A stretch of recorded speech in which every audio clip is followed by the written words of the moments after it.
You've got your plan written, your tools in place, but here's the truth. If you haven't tested it, you don't actually know if it works. A real disaster recovery plan isn't just a checklist. It's a system that has to function under pressure. And that means testing it like the real thing. And making sure your team knows exactly what to do when it counts. Because even the best plan fails if no one's trained to follow it.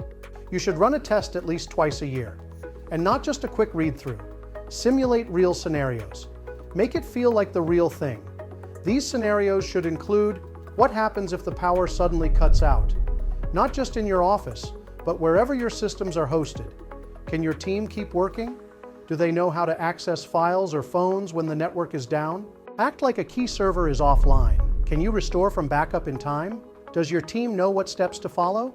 This is when you find out if your recovery time objective is realistic or just optimistic. Another scenario is to imagine your files are locked and your system is compromised. Can your team isolate the issue, pull a clean backup, and recover safely without making things worse? Try simulating the accidental deletion of a key document. If recovery takes more than a few minutes or requires guesswork, your backup plan needs improvement.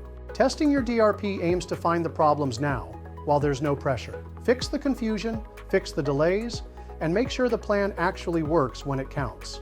Train your team.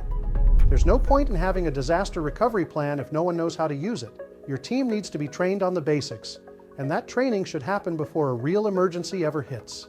Every employee should know exactly what they're responsible for during a disruption. Who's leading the recovery? Who's handling internal updates?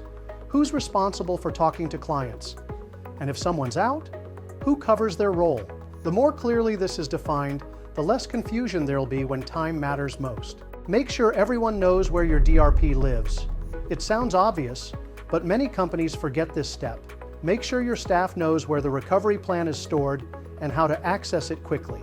That means a shared folder, a printed binder, or a backup on the cloud. Don't let the plan become one of the things you lose access to in a crisis. People should know who to contact if systems go down.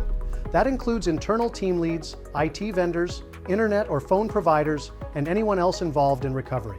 Make sure contact info is up to date and easy to find. A printed copy can be a lifesaver when your systems are offline. This training doesn't have to be a big production. A quick review once or twice a year is enough to keep things fresh. Walk through the plan, answer questions, and make sure everyone knows the basics. Because when something breaks, you don't want hesitation. You want your team to know what to do and move. You don't have to be a tech genius to build a strong disaster recovery plan.